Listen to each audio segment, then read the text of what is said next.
Folks, a little bit of background really quick. I'll share my screen and then I'll have our guest introduce themselves. On May 16th, 2023, Metrc shared news that the state of Illinois issued a notice of intent to award Metrc with a cannabis track and trace government contract. So, um, this will be a change because since 2013, I believe, which is, well, I guess it would be sales launched in 2015. So I think since about 2015, we've been using BioTrack as our track and trace software. We're going to be switching to Metrc. In the past, we've discussed this and what it could mean in episode number 288 of our show. I spoke with our good friend, Justine, who's worked with both BioTrack and Metrc. So if you've missed that episode, definitely check it out. It's episode number 288. We're going to add to our collection of knowledge and maybe what we can expect today with our guest, Matt. Before we get into it, Matt, why don't you say hi and introduce yourself to our audience? Hey everyone, it's great to be on the podcast. My name's Matt Frisbee. I work on a platform called Track and Trace Tools in the cannabis industry, which we'll talk about what I work on and kind of the reach of the platform in general. But I've been working on this software for this version of it for almost 2 years now, and I've been working in the cannabis industry for probably five years. Yeah, about 5 years, I'd say. And then before that, I worked at a slate of tech companies, Google, DoorDash, and I'm a Chicago native. I lived out in the Bay Area for about 10 years. I moved out after college, but I just moved back 2 years ago. So it's good to be back in Illinois. Yeah, hell yeah. So, well, hey, just like you said, we'll talk about the tool later, but just I have to assume right now there's a mixture of both business owners and consumers tuning in to maybe gauge what they can expect and they might be interested in your tool. You want to plug your website real quick? Sure, yeah. So you can find the product at trackandtrace.tools or just Google track and trace tools. It's the first result. Yeah, and it's a free Chrome extension for Illinois hasn't quite rolled out Metrc yet, so business owners will be jumping the gun a little bit, but it's free to use. And it's a tool it's open source and it's for the cannabis industry as a whole, and it's built purely to help cannabis businesses stay afloat. For entities trying to cut costs, which is basically everybody these days. Yeah. Well, cool. I just wanted to ask you, I'm really not sure where to start, but I guess I wanted, maybe this is a natural place to start. Have you ever heard of a state switching from BioTrack to Metrc? Yeah, so this is the first one. I was actually I was at a conference in Chicago, a cannabis conference, and I just heard about this offhand. I was just in like a group of people. I don't remember what we were talking about, but someone mentioned offhand, they're like, yeah, Illinois switched to Metro. I'm like, hold on, what did you just say? Like, go back and say that again, because this is totally unprecedented.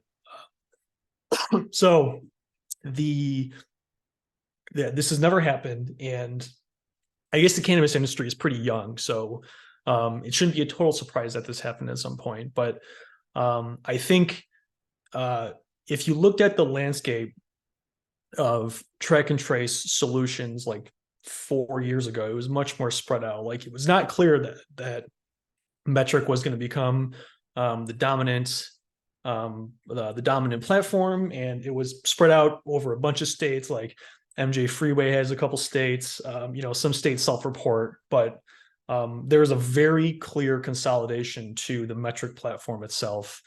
And I think we'll get into the reasons behind that, because I think it's a really interesting discussion of why they're having so much success. And Yeah, I guess we'll leave it there. We can dive into like what the implications are in the state of Illinois if you want. Sure. And actually, before we do that, hold on. I'm just writing that question down that you just asked so that we can make sure, or that topic you just asked, so I can make sure to circle back to it. Why is Metrc has so much success? I thought it'd be interesting to make that to just in case people are listening and don't understand the distinction you just drew.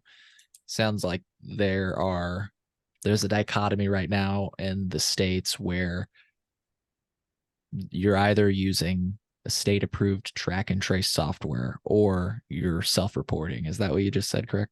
Yeah, so I think the issue at hand, I think, is best understood from its place of need. So when states pass cannabis legalization, either medical or recreational, they will they'll basically, after, it'll be done by a voter proposition usually, and then once it's passed, it enters a rulemaking session, and so the state will have to decide, how do we implement this proposition that was just passed, because the propositions as written are not very long. It's a couple paragraphs. That's not Sure. the actual law.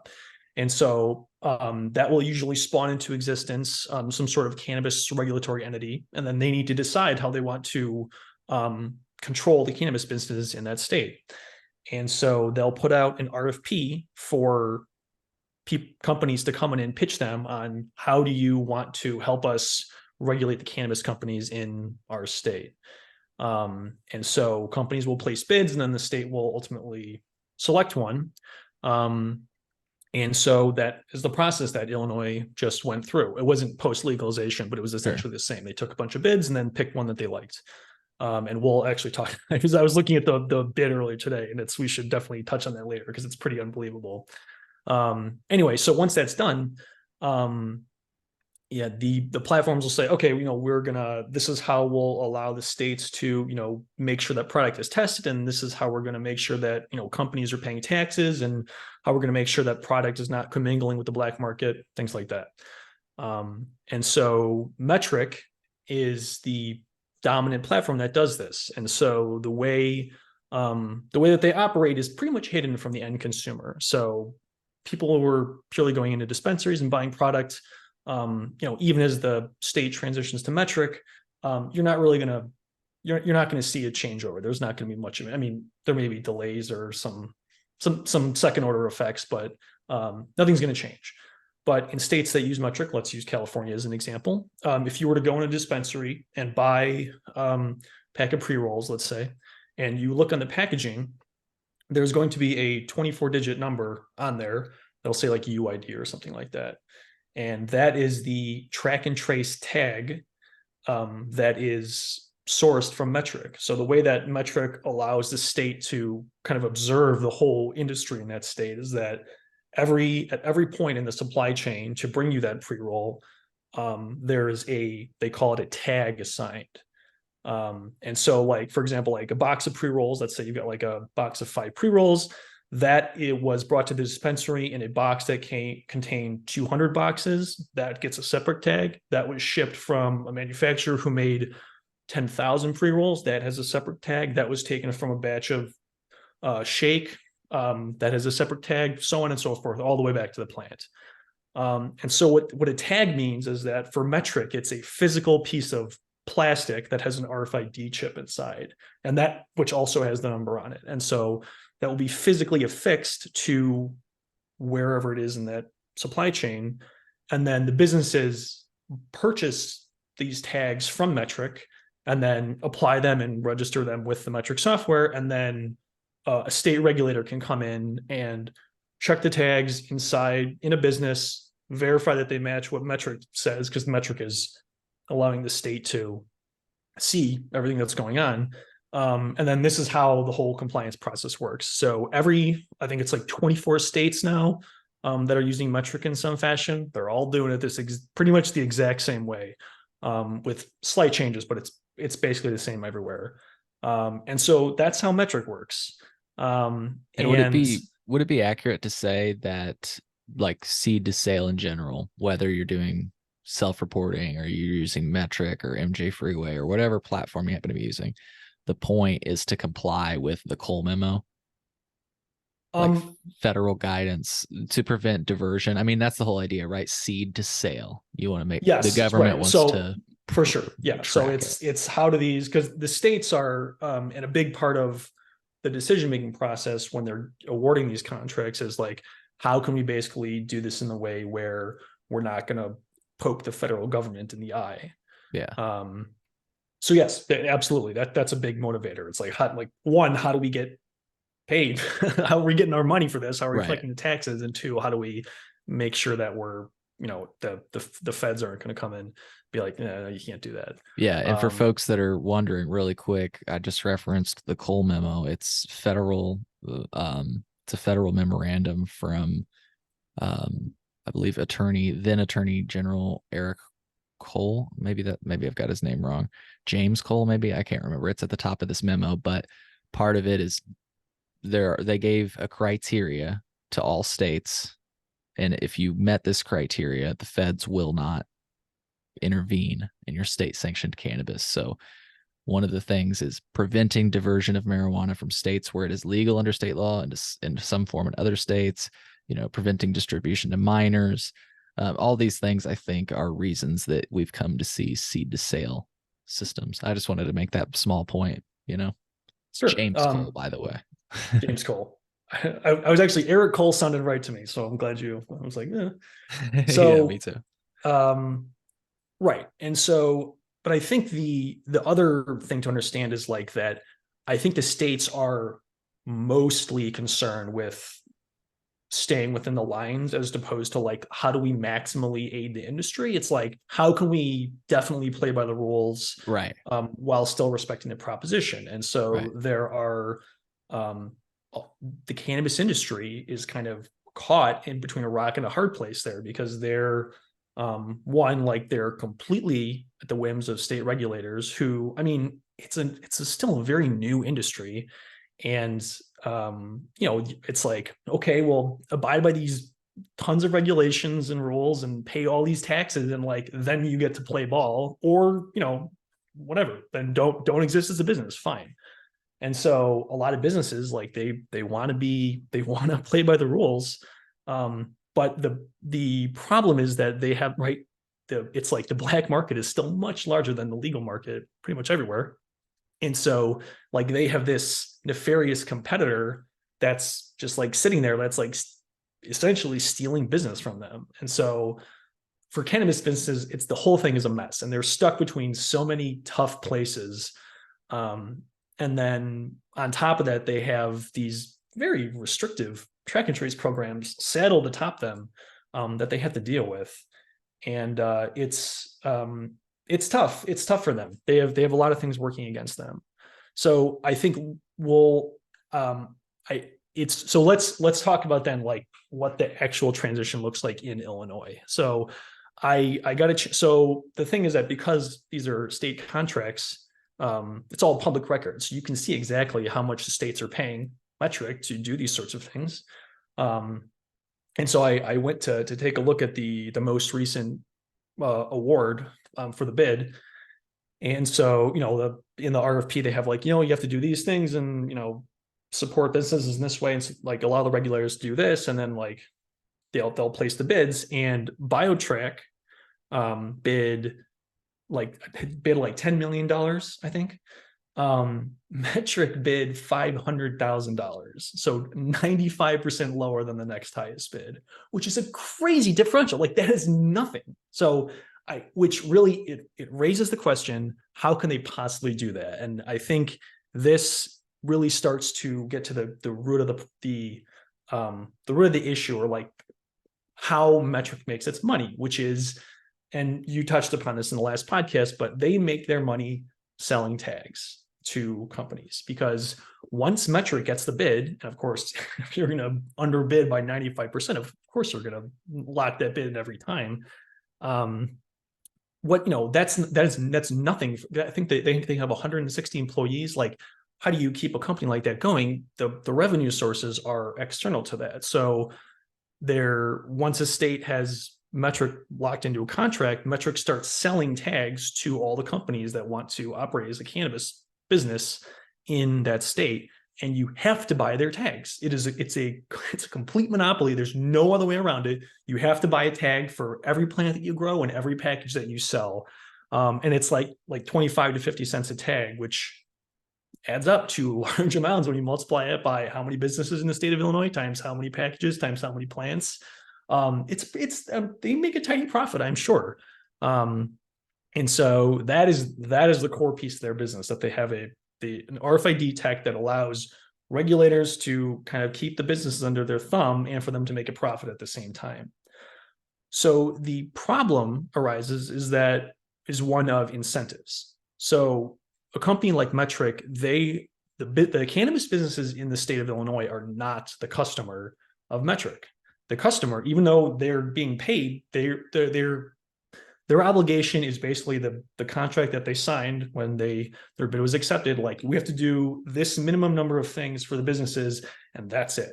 We have to really keep the regulators happy. And so if viewed through that lens, that completely informs like how the company operates and why it does what it does. Because if you keep the regulators happy, then you're going to keep getting the contracts. And to my knowledge, they have 100% renewal rate, because if you're underbidding and keeping the regulators happy, like, why wouldn't you renew? And their business model keeps a healthy cash flow going, because like, right, the tags are infinite. You have to buy new ones every single time. There's no tag recycling. And um and then they can sorry, I totally lost my train of thought. It's all good. Right, so they're selling tags, and then like, it's locked up forever. And so or not locked up forever, but like, they have, these are, long-term contracts, years and years. And I remember what I was going to say. And then the prevailing regulatory environment that we're in absolutely favors Metrc. They're in a very, very good position right now, because the whole Schedule 3 news recently, and things like that, like the safe banking is struggling to get passed. Like, it's a very lukewarm, despite the general polling, nationwide, which is like, 60% want to legalize cannabis. I don't think that we can ignore that. Like, the federal government is still like very much in the driver's seat on this, and they're not moving quickly on cannabis. It's a very lukewarm reception, and they're moving very slowly, and they're obviously not concerned with, keep pulling from taking their foot off the neck of the industry. And I think they're okay with that. And so for a company like Metrc to come in and have this regulatory friendly business model, seems to be working everywhere, and they're able to lock up state contracts, I think they're looking way down the line and going like, well, why can't we keep it this way indefinitely? Like, the ideal would be like, oh, like, it's like tobacco, it's like alcohol, like, basically it's regulated like essentially like a food, but it sure does not seem like we're going down that road. So Metrc has positioned themselves in a very good position. They have, hats off to them. They have a fantastic business model. Yeah. And anyway, so Well, these are old numbers maybe, but to your point, from local publication Grown In, again, these are old numbers, April 2022. It looks like 50% of states with legal cannabis in the District of Columbia use Metrc. 23% use BioTrack.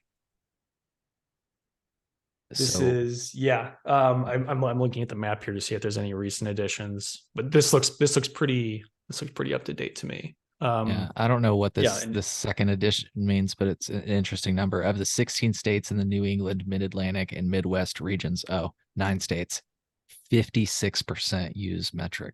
yeah. And so, you look at, Illinois, the four biggest markets are New York, Illinois, Florida, and California. Illinois flipped. Florida is likely going to flip, and New York, if that one goes, it's over. I didn't realize what done. you meant earlier when you said that the things aren't recyclable or reusable. It literally says these tags have RFID chips that render the plastic unrecyclable. So right, so from a green perspective, they can't be recycled, but you can't even reuse them. Like, it's not like you can't, like, let's say you buy 10,000 tags for 10,000 plants. It's not like you can use the same tags next year. No, you throw those away and buy 10,000 more tags, because the state says you have to, or they'll shut you down.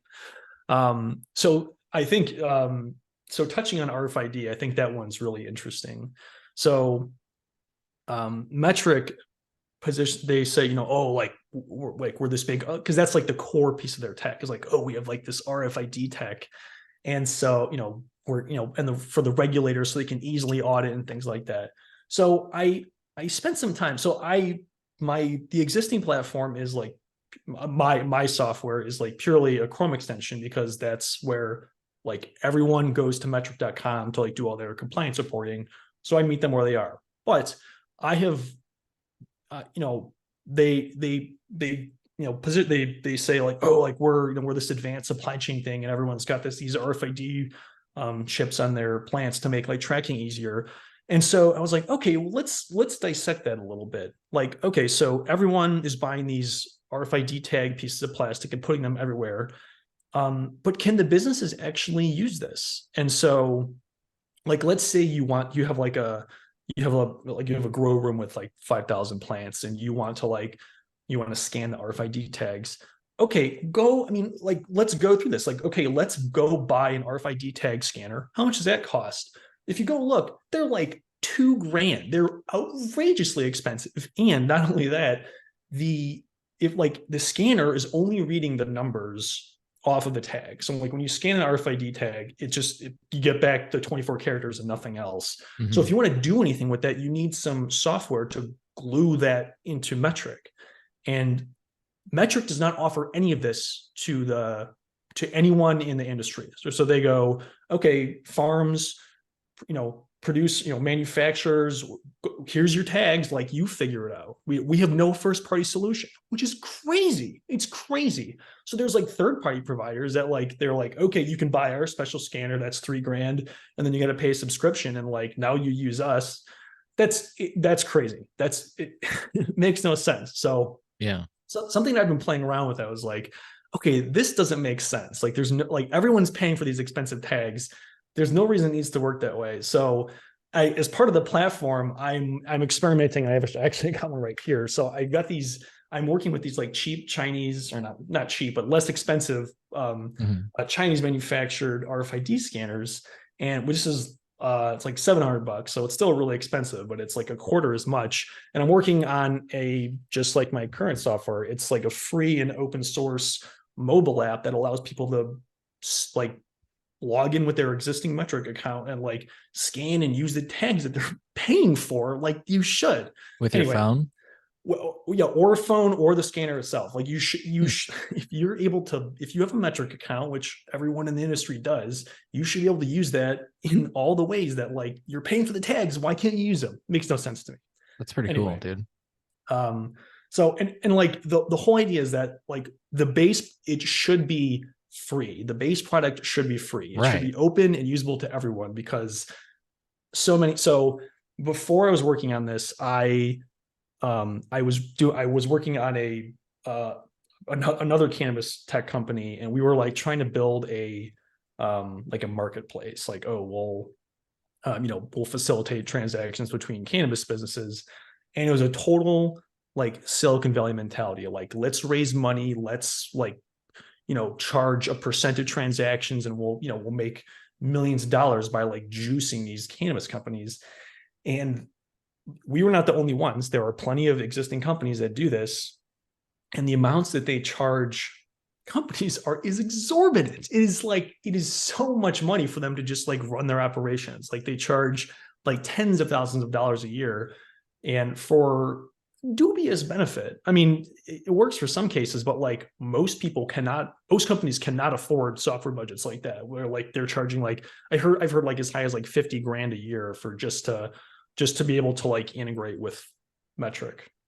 And so it's like most of the companies that come and like I come and use my product, I take no money from them. They use it completely free. They're like mom and pop shops, and it's just like they don't have the money for cannabis software. So it's like, but they have to deal with kind of all the problems that the Metrc platform brings along with it. So it's actually, I think we should touch upon that. Um, Yeah. so Um, so the Well, Metrc I platform, guess because if I could, sorry, before we get to yeah, issues, because I feel like that's going to be a whole topic in and of itself. Just before we get off the topic of Metric's success and their footprint, yeah, I know you kind of covered it in a few different ways, but I did write down that question. You said, why has Metric been so successful? What do you like? How are they? Yeah, what is it about it that they're able to start being so prevalent in all these states? Like, because we're about to talk about the issues and they don't sound that great. So like yeah. maybe it is natural to transition to the issues. I don't So know. no, it's a very natural transition. So yeah, I think we'll tackle it now. So they're Cool. basically they have put all they have put all their energy into making the most appealing contracts. Like, I guess that's the end of the sentence. That's the most appealing, or sorry, most appealing bids that they can. So it's the cheapest because Mm, they're able to. I mean, if you think about it, they're really levying an extra tax on the consumer because all these costs get passed down to the consumer. Because let's think about it. Let's run through this. Let's say BioTrack gets the contract in Illinois. The mhm. Illinois pays them $10 million to run the contract. That's covering, software developers. That's covering salaries. That's covering, all their employees that are building and maintaining this software. That those dollars are coming from the state of Illinois. But Metrc comes in, they undercut them, and they say, okay, well, instead of we're going to make our money, but this money is going to come from the cannabis businesses. And of course, this money is passed down to the consumer. Like the dollar amount that you're paying for a box of pre-rolls 100% reflects what the state is not paying Metrc, and that indirectly allows Metrc to to work the way they work. Mhm. Which is not, it makes a lot of sense. And I think I actually think a lot of the blame goes at the feet of the lawmakers for kind of enabling this sort of system to transpire the way that it has. And the other thing is that I think, the bids that Metrc is submitting are for the most part not part of the public record. So we can't totally see what they're saying to regulators.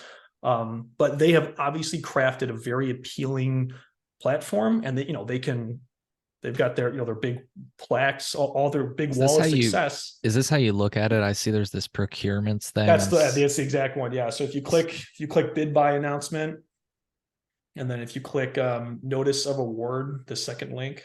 Okay. Yeah. So this is so these are the dollar amounts. And Interesting. then if you scroll down, you can see the other bids. Oh, Yeah. So there's 500 look at that. grand for Metrc, Wow. $10 million. Biotech. That costs a lot. I'm pretty sure that's BioTrack because they do a bunch of other stuff too. Oh But yeah, Naruvu Group. I recognize them. anyway, so it's Very like, interesting. and it's anyway. So they're Yeah. head and shoulders. Like if I was a regulator, like yeah, let's save the taxpayers a bunch of money, but at the same time, it's like okay, I mean you're sort of letting the wolf in the hen house a little bit because now Well, we're this passing is it on to the cannabis consumers again. That's yeah what we do in Illinois. it's right this the debt will be paid just by in a different place now. And I think the states are okay with it. I think they're all like, all Mhm. right, well, it's more expensive. Who cares? Right. And the businesses suffer a little bit. Too bad. That's the nature of the industry. Right. And that seems to be the prevailing attitude at the moment. I mean, literally. Sorry, I'll just make this really quick, and we can transition. But yeah, we just posted this story yesterday from Marijuana Moment, and we have the highest prices in the nation. We pay 89% more on average than the rest of the United States, and our governor downplayed it amid a growing industry. And we've shared quotes from him before. He literally says that we limited the number of licenses so that people could make money, so that people didn't go out of business. And I've always asked the question, did we legalize weed to guarantee business success, or did we legalize weed so that people would no longer be in prison for using cannabis or for possessing cannabis or cultivating cannabis? Like, I don't understand where this business success idea came from, like Well, ensuring success, you and know? you know what, I think you touch on a really critical point there, which is that across really the issue of legalizing cannabis is like a two-step process, right? The first test is addressing the criminal justice reform, which has largely been accomplished and wonderful. But like now we're on to the second step, which is like, okay, the industry is there. How do we legitimize it? And that has been largely unaddressed. So I think I can appreciate from the state's perspective that it's really hard to get this right because you had this like as you know if you go through the lineage of like states as they legalize and like the markets mature and like are transitioning out of black into white market, you can see this like the older markets are made very similar mistakes There's problems of oversupply, which is not necessarily their fault because, of course, interstate commerce isn't a thing. So there's all these other crushing factors. Overregulation in California is a big one. But then, like, I think states, for some part, are trying to account for the mistakes of previous states. So, like, if you look at Oklahoma, they had basically unrestricted licensing when they rolled it out in their medical program. And I don't remember the exact number of like licenses they gave out, but it was like thousands. It was thousands of licenses immediately in a state that's like way smaller than Illinois or any of the larger states. And it's like, what if you have the oversupply, like, that hurts businesses in weird ways too. So I'm not saying that Illinois is getting it right, but I think it's a incredibly difficult problem that no one has solved yet. But it is right to criticize legislators for not getting it right, because they are certainly not doing enough, especially when there's so many problems that are affecting all the companies in this space. Some of which they could certainly address. Like, I think in a lot of states, like, the social equity programs are a really important component. And, like, it is a good thing to have social equity programs. It is the right idea and they should be promoted. However, if you are saying, okay, well, we're going to give these social equity applicants licenses and, favor them to operate in this industry that is absolutely crushes business owners, you will not have access to loans in the traditional sense. You have a very hard time getting a bank account if you can get one at all. You're going to be subject to all these extra taxes, all these extra regulations. Good luck. Go ahead, go enjoy it. Like, what is the prize that they're really being given? They're being given a completely raw deal. I was at the same conference I was at where I heard about Illinois coming to Metrc. There was a speaker there talking about how social equity applicants and, like, lack of access to fundraising. And I asked a question. I was like, well, what do you recommend, since it's basically impossible to come by loans because of the federal restrictions? And she said, well, find some rich friends. I mean, that really is the solution. Like, you find people that have money, because the banks are certainly not going to give it to you. Anyway, so going back to the criticism of the Illinois administration, I'm conflicted because, like, restricting licenses there is sort of a nod to preventing what happened in the states like Oklahoma, but at the same time, it's there are lots of pieces of it that come across as very ham-handed. Yeah, that's just my take on it. If I could, and then we'll move on back to Metrc, because this is definitely a tangent we've gone on, but I love it because it relates, to Metrc and everything else in a way. I get what you're saying, and in fact, I want to play a very short clip from Oregon, which is another state I think you would include when you talked about what you just talked about, right? Wouldn't you agree? Oregon did something similar to Oklahoma, where they just kind of open throttle issued a bunch of licenses, right? And they had a I think so. crash. Yeah, they had a crash in the market. I'm about to play a small clip of their commissioner, who's actually come on our show in the past, and he described exactly what you described, where everybody went out of business. And I totally get that perspective. I want to share his little snip really quick, and then I'll wrap up my point on this. So, Glad. Do you look back at it and think maybe we should have put some caps on production or on the licenses? My job's not to second guess that. I'm just the administrator. But if you're asking me, I don't think so. Everyone just wanted to be the first in, to have their stake in it, and they were willing to take the risk to be a part of that market. So I don't think that's necessarily bad. And in a control market, they'd be left out. They'd never get that chance. So, like, my perspective on that, and just if I could use a point to kind of close up what I'm trying to say is, I get what you're saying. You're not wrong. That has happened in all of those states.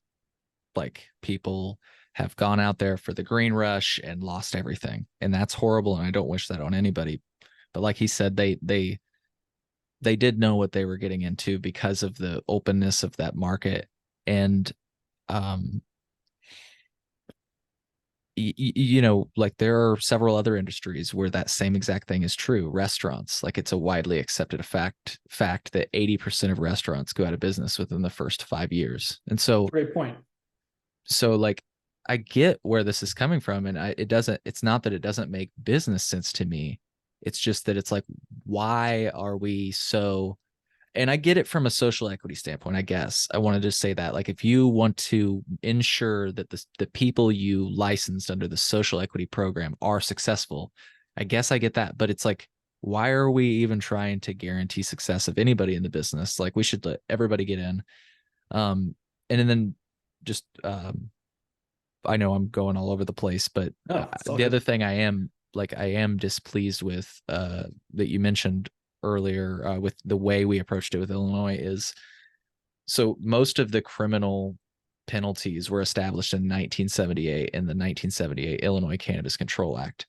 And most of them were not touched in 2020. Like, basically, we just decriminalized 30 grams or less, and everything above that is still criminal. Yeah. So, like, those are two things where it's like, it's not where the first thing, it's not like I don't get where it's coming from. And like you say, it's a nod to those other states. In fact, that's what they say. That's what JB Pritzker has said, about this. He pointed out to Oklahoma and Oregon and all these states and said, look, that's what happened. But I don't know. I'm just like, why? It just is strange to me, you know? It's a delicate balancing act, because I think that operators in the industry are uniquely susceptible to massive destabilization. Like, for example, Illinois has, I don't know how many, there like 7 or 8 states bordering it. And so each of those independently legalizing are going to draw away consumers, because of course Illinois was the first. Like, you look at Missouri, which has had a very successful cannabis launch. And you could argue in some ways more successful than Illinois. And Illinois cannabis businesses on the border with Missouri, right there, it was when Missouri legalized and opened up, like, people stopped coming over the border because they didn't have to anymore. And so, are like, the industry is like subject to like massive price fluctuations that, like, it's not, there are no, like, if you look at agricultural markets, like, there's a lot built in to make sure that the United States has 100 years of rich agricultural policy where they're protecting farmers from the destabilization that we're actively seeing in like this new agricultural market. And so it seems disingenuous from the states for them to collect the amount of tax dollars that they're collecting and yet do so little to protect the industry that they're taxing in such a way.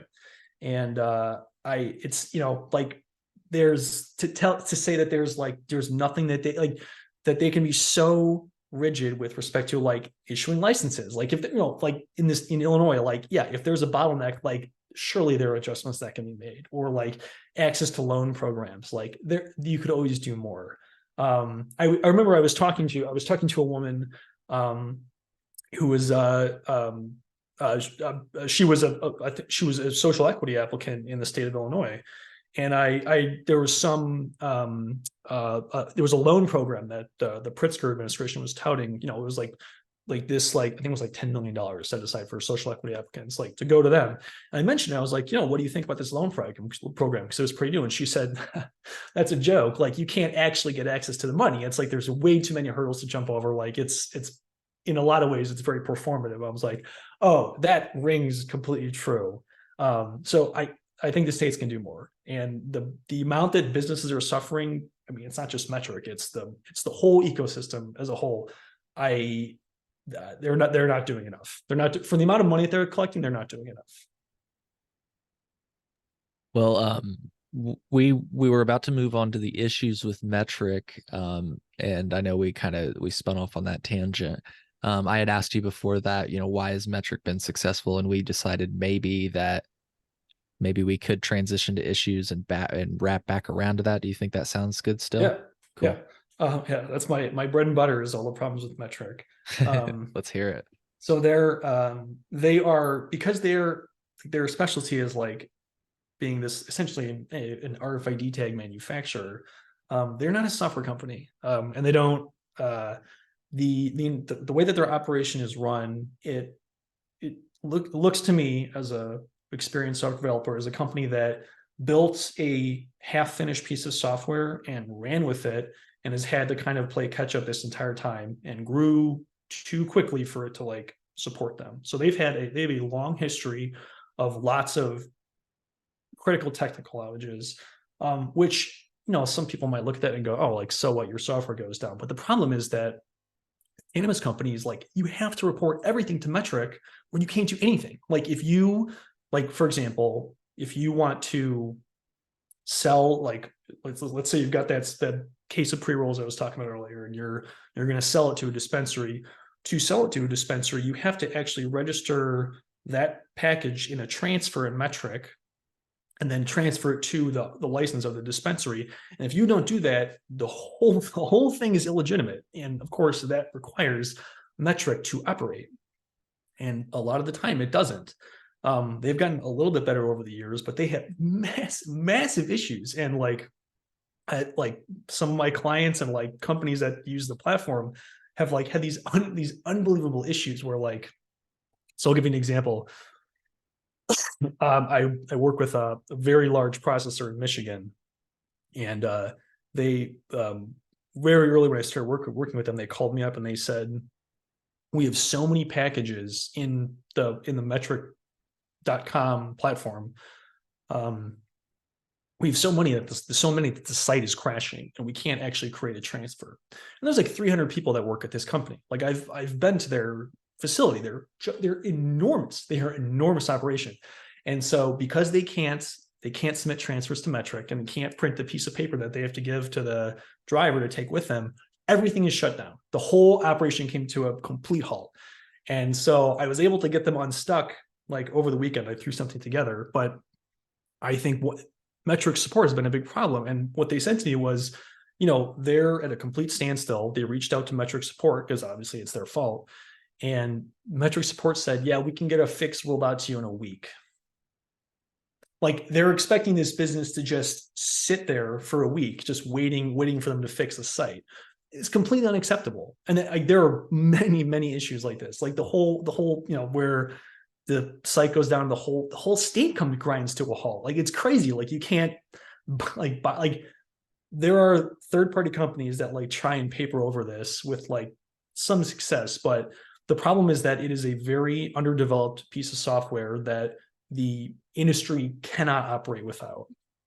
And it's a big problem. Like, yeah, the website has all these problems. Like the API, which is what all the tech companies are integrating with, that has all these problems and missing pieces. And the whole thing's a mess. The whole thing's a mess, but they're taking over the industry. And yeah, so I guess that's sort of where where I come in. Excuse me. And by the way, I just want to say again, I'm, you know, not to plug my own stuff, but the podcast I mentioned earlier, I think it was episode 283. It's interesting that Justine has heard a lot of the same things you say. And I always just like to do that. Not that, you know, we are not believing everything you say, but it's interesting to hear it from other perspectives. And she also has her own little stories. So folks, if this kind of thing fascinates you, that's why I wanted to give a selfish plug for that episode again. It's a great episode. I really enjoyed listening to it. Thank you. And 288. I said 283. It's 288, folks. So anyway, so the whole genesis of, I guess, what I'm working on is, yep. So I saw like the initial idea was like, we came in with like Silicon Valley mentality, like, let's figure out a way that we can juice as much money as we can. It didn't work because like the companies, they didn't trust us. Oh God, they hated me when I was like, oh, who's this guy? You don't know anything. Well, they're probably jaded and I did. from all their like, experiences with Metrc, you know. Let me build you a website, guys. Like, it's totally naive. Anyway, but you gotta cut your teeth a little bit. And so anyway, so that totally fell apart. So I started over. But the main thing is that, you know, we talk about Metrc in general as a platform, and so much of like what consumers and I guess businesses too are used to dealing with today is like, oh, like there's like these great apps that you can use for like for so much what we do is app based, and like the web is kind of like, pulling away as a platform, but like Metrc is like only web based. Like they have this really bad website that everyone uses. Like that's their whole thing. Like the whole cannabis industry, every day, tens of thousands of people are logging into this garbage website, and like their whole business are like running through it.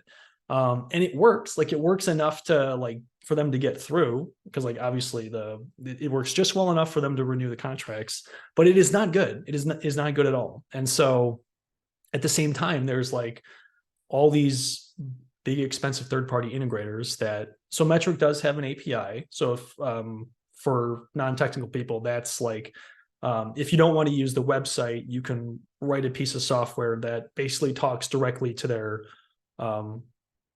servers, and then you can basically automatically, instead of using a web page, you can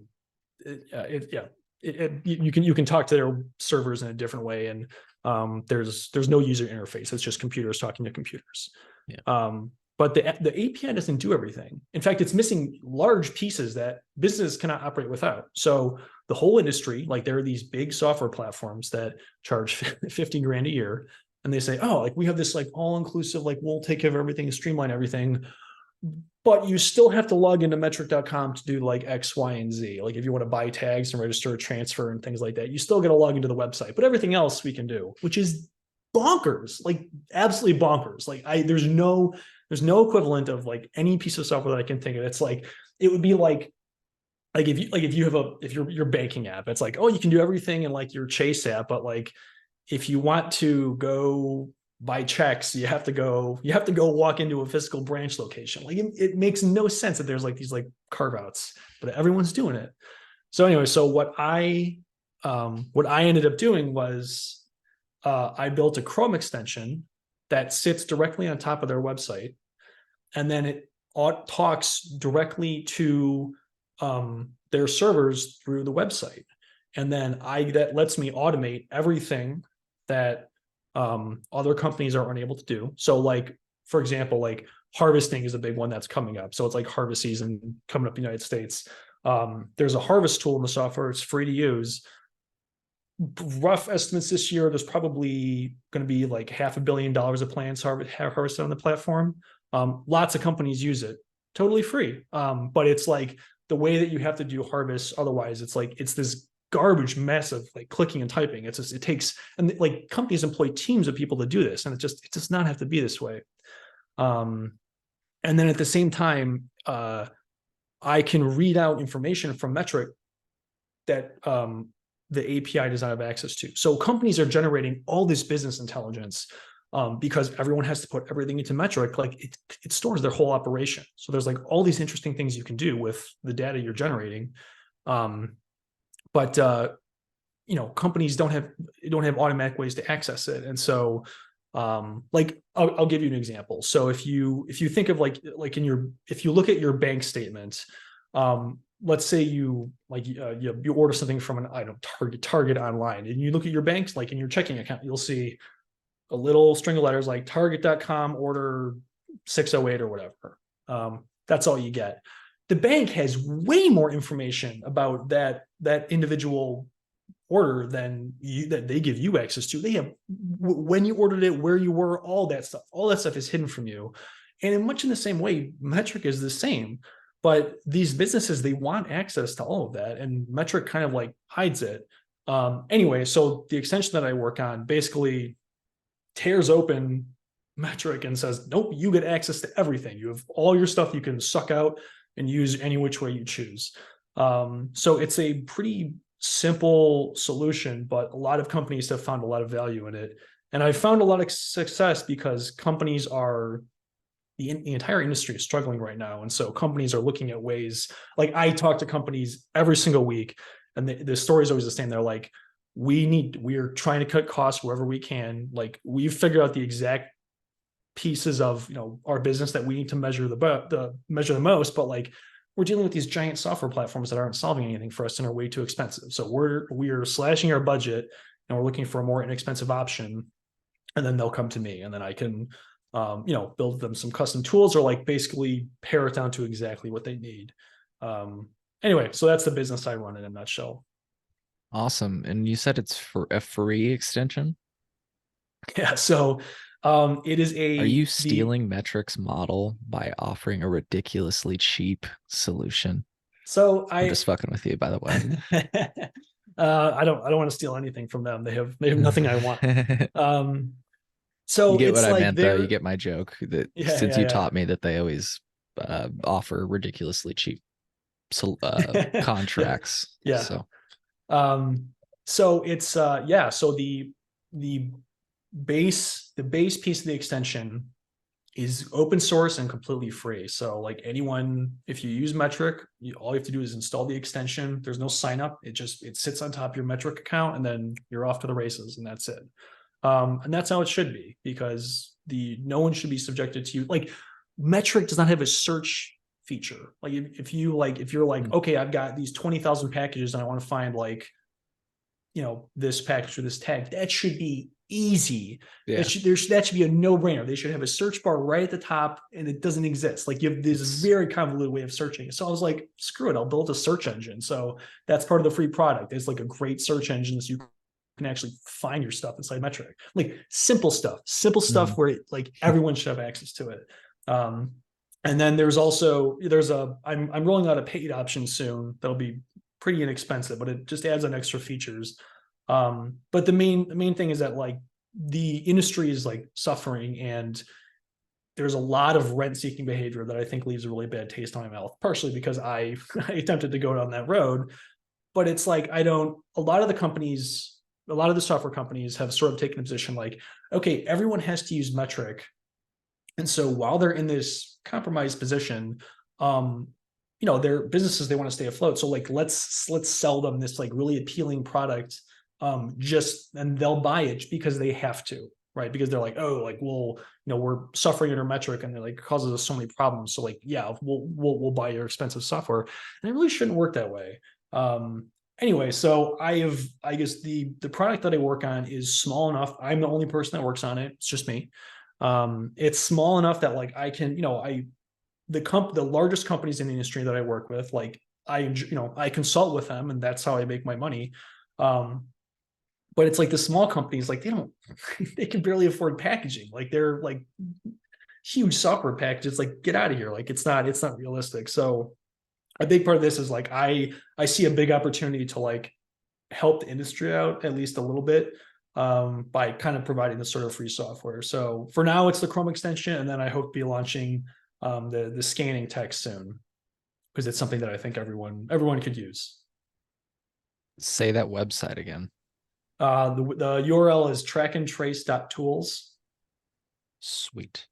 I can try to put that in the podcast description. Trackandtrace.tools. Yeah. Yes. Cool.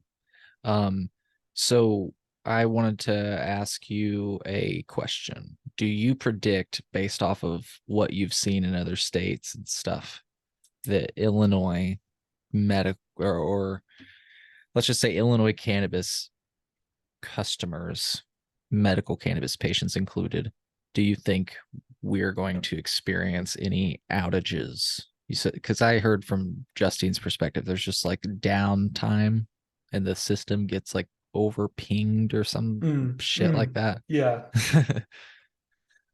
So there was in the previous podcast, you pulled up an article and we're reading it. So there was one really bad outage. It was probably 3 years ago, where they were down for weeks. They were totally down for weeks. And so it was bad enough that like there were still articles about it that you can find. And so, they have improved some, like things have gotten a little bit better, but there are still, it's a very sloppy piece of software. And so there's going to be, especially as things like scale up, there's going to be growing pains. So there are going to be some outages. I don't think they'll be week-long outages, but it's almost like since Illinois' market is so limited, that maybe we'll benefit from that because the system won't be overwhelmed. It's not like we have like thousands of dispensaries like some states, you know. It's or maybe things will pick up and it'll get larger, but Do you there's gonna know, be is it an on-site thing that's or is it on-prem or is it a cloud solution? No, that's a technical they question. use Rackspace as their cloud hosting provider, if I remember correctly. So yeah, Hmm. they're doing cloud stuff, or maybe they moved over to Azure. I can't remember. But I don't have intimate insights as to what their tech stack is, but boy, it doesn't seem to work very well all the time. So it's a problem. Yeah. Anyway. So yet to be determined. You don't have a strong prediction that we would experience any bumpy roads. I know it's hard to guess, but there probably won't be anything major. But it's like they've got a rap sheet that's quite long. So if there was some large problem, it would not surprise me. And especially because I guess the other thing is that like this is kind of a unique situation where they're rolling out in a state that already had track and trace infrastructure in place. Right. So like everyone coming online all at once, right? Because in other states, the limiting factor was essentially the rate at which licenses were issued, which was quite low. And so like maybe that would work to their advantage. So if this is like Illinois is online now, like maybe it gets swamped. I can't rule it out. And I think their history of uptime, I think, is causes me concern. So there could be some pain in the future. Yeah, I'm not predicting it, but I certainly would not bet against it. Yeah. Well, let's see here. Any closing thoughts? I'm going to pull up something that you just reminded me of. Speaking of system transitions in the past, not that this is going to necessarily predict the future, but it's always nice to talk about the past. So I've got a citation on this so that if folks want to read more about it, they can. But wanted to give you the space. Any other thoughts or anything we didn't cover today that you wanted to talk about or?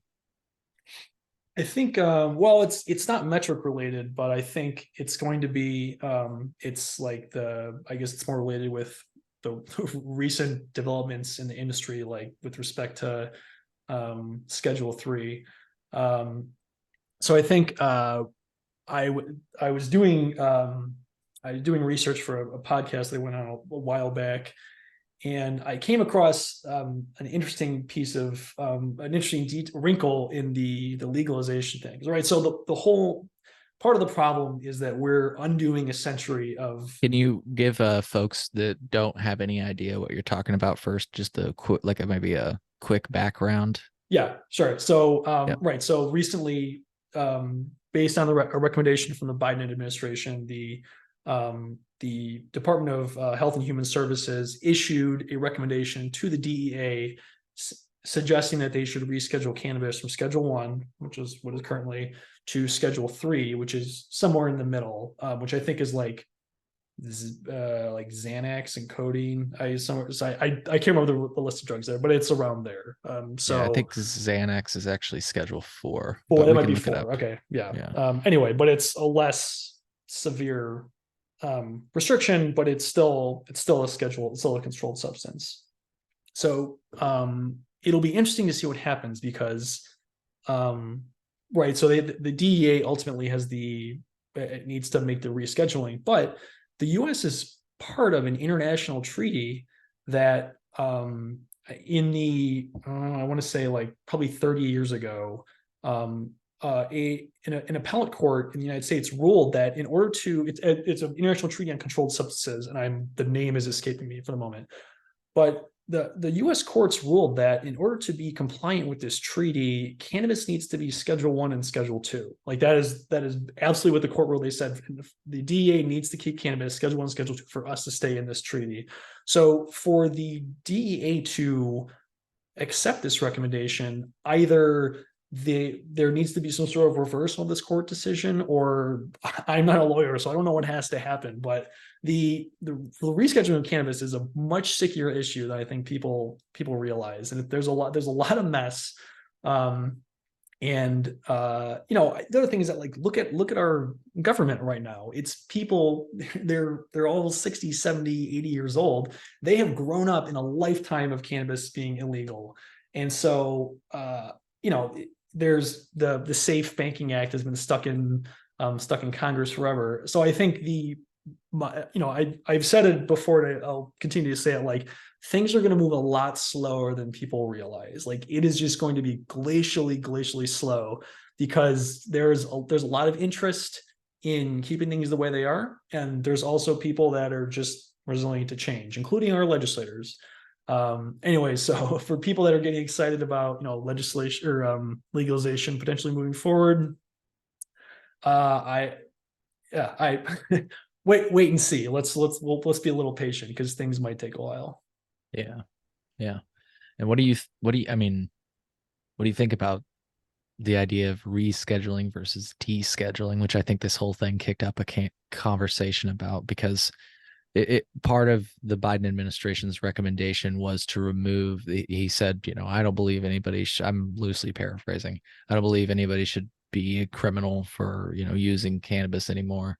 And so I've heard that rescheduling would not, and like you say, it remains to be seen, so this is just speculation, but it doesn't necessarily address any of those things, especially at a, you know, state level. What do you think about the idea of rescheduling versus descheduling? It's kind of bizarre. So I mean, I've looked into the implications of rescheduling. So let's assume that the DEA does end up proceeding to Schedule 3. So it helps in some ways, but it, like, in other ways it doesn't, right? So it's still a controlled substance. So there's still, like, right there, like, a lot of the issues from, like, it being federal legal are, like, still there. Like, there are these controls exist.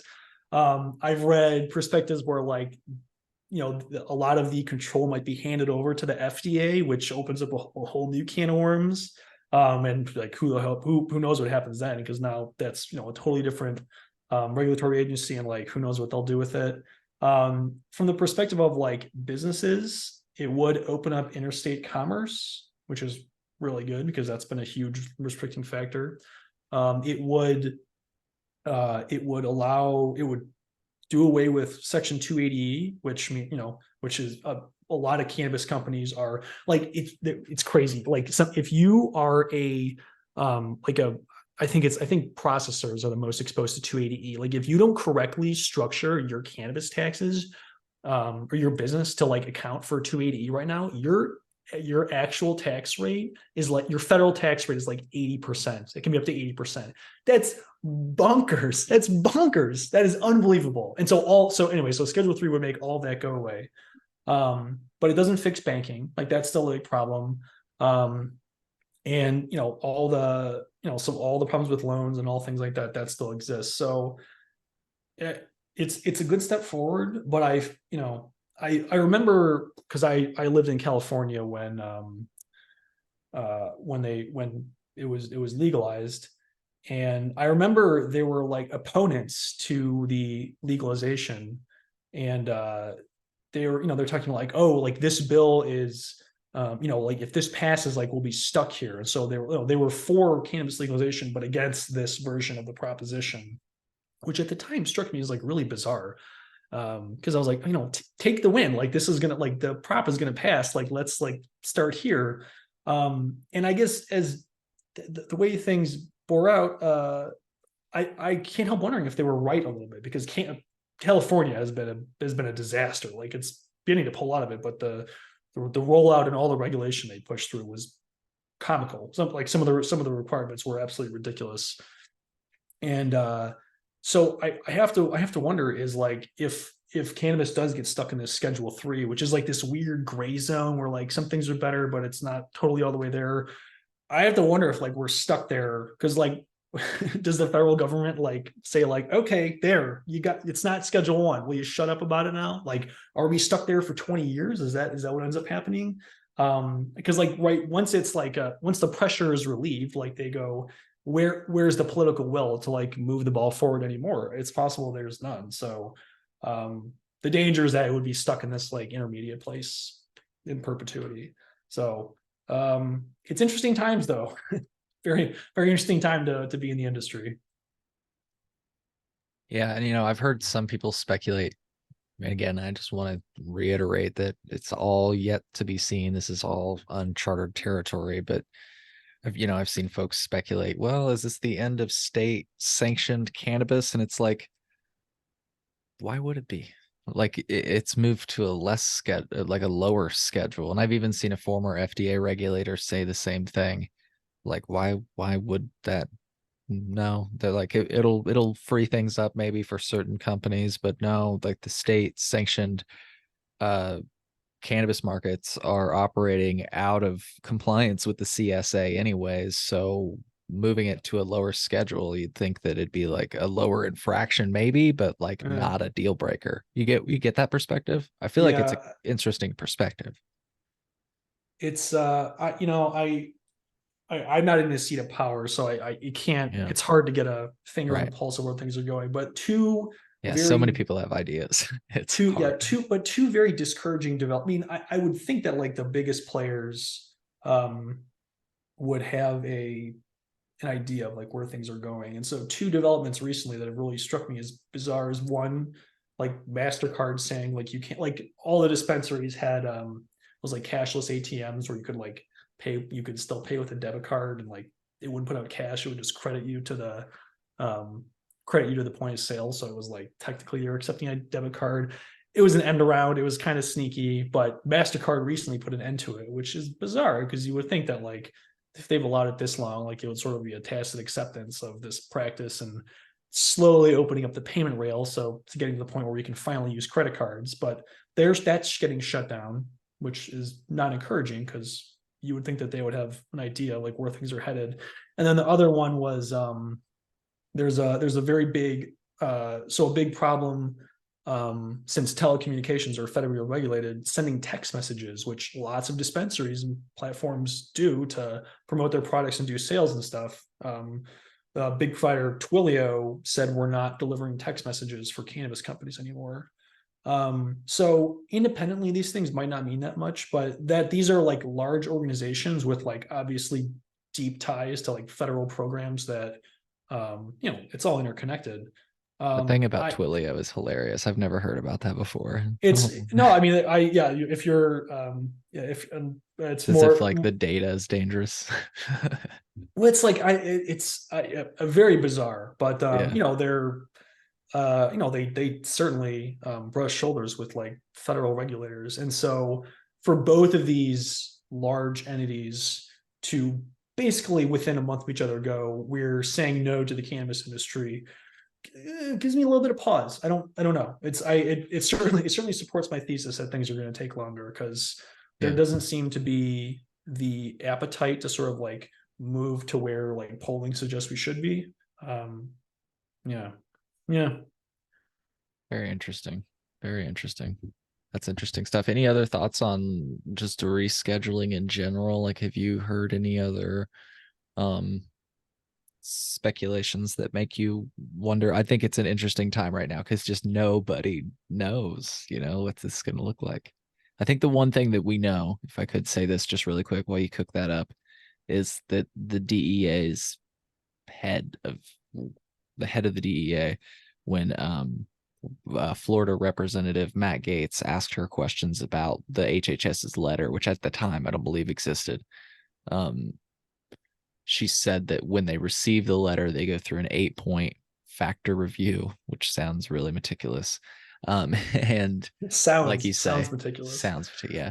Who knows how long that's going to take. And then but I thought this was interesting. There is a opportunity, she said, for public comment. So that's from the DEA in testimony pretty recently. But yeah, have you heard anything else? Like I had asked you before I said that. Any other speculation that make you go, Not about that. I think I was reading today about how Senator Schumer wants to push, right? Because safe banking has passed the House a million times and then it just gets stuck in the Senate. And so I think, Senator Schumer has underlined it as a major piece of legislation that he wants to get passed this in the coming session this fall.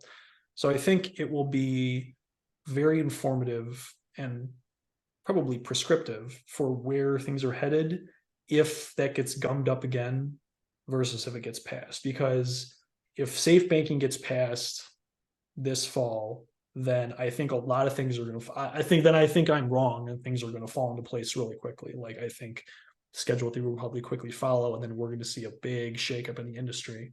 If it doesn't, which I don't think it will, then I think it's a long winter. So it brings up an interesting point, which is, I think is I guess a good closing thought for me is that like so much of the industry right now is like geared towards favoring like the largest companies. Like Chicago is home to like 4 of the largest multi-state operators in the United States. Just happened that way. Huge cannabis companies, and they're operating in like most legal states, if not all of them, and have operations in all of them. And so like way back when legalization was just a twinkle in someone's eye, there's talk about like, oh, like the alcohol companies or the tobacco companies are like they're all going to take over the industry, like they're just waiting for cannabis legalization to be passed. But there being so much downward pressure on industry operators right now that uniquely position the largest people to survive. Like all the pieces are in place right now for whatever is on the other side of this like legalization turnover, for like the large companies to just sweep in and take over. Like there to be a massive consolidation, and Anheuser-Busch comes in, InBev, whatever, they come in and buy a ton of stuff. It's just all the pieces are there because everything is against small companies because they're uniquely harmed by like all the problems. And all the big companies they have the legal teams, they have the war chests, they have the reach and the ability to distribute their finances. They're going to survive. And so anyway, that's the state of the industry right now, is definitely positioned for a massive consolidation, just as everyone predicted. So sure. That's what I predict. And just as every other industry goes, right? Media, all that good stuff. So, hey, before you go, I just wanted to ask you, I always like to ask people this, but I'm just honestly curious. Why do you like cannabis? Why are you interested in cannabis policy and stuff? I'm when I was younger, I used it more. Not so much anymore. But I mean, it always struck me as like really bizarre. It's like I remember in like my health class in like 6th grade. I remember like the education about they give about cannabis, and they're like, oh, your brain's on fire. Like they say that they have posters of the guy's head on fire. And even at that young age, I'm like, that's bullshit. Like this is way over the top. And then it doesn't take long to figure out like, oh, there's this, look into the history of like cannabis policy in the United States. Like it's all, you can draw a very clear line back to like Mexican immigrants coming in from the Mexican refugees from the Mexican Revolution in 1910. Like you can draw a very clear line to cannabis policy today, and like all the legislation and like racist policies that have pushed this thing through. Like the lineage is so clear, and it's obviously so wrong. And so I don't know. I got in the industry because it seemed like initially just because it was up and coming, and I was like, oh, like a space that we can make a dent in. But I've kind of dug this like little corner out for myself. And I mean, the feedback from companies that I get is really positive. They're like, hey man, there's not a lot of things that are helping the industry right now, and you're one of them that's actually benefiting us. Cause there's like over 1,000 companies that use my platform. And so I like to think that I'm making things a little bit better. All right. Well, Matt, hey, I had a lot of fun chatting with you today. We went for quite a while. Yeah. Hey, it's not our longest one. I love having just a long format conversation with folks. And so thank you for your time. And it'll be interesting to see the future, and maybe we could have you back on when it's more apparent that we have switched to Metrc, and maybe something will happen. I don't know. And Yeah. I'm sure you'll hear the word on the street because you've been paying attention to all these other places. So Let's do an emergency pod after the first big outage. let's do it. Yeah. Let's do it. All right, folks. I hope you found as much value in this conversation as I did. We'll see you in the next episode. Take care.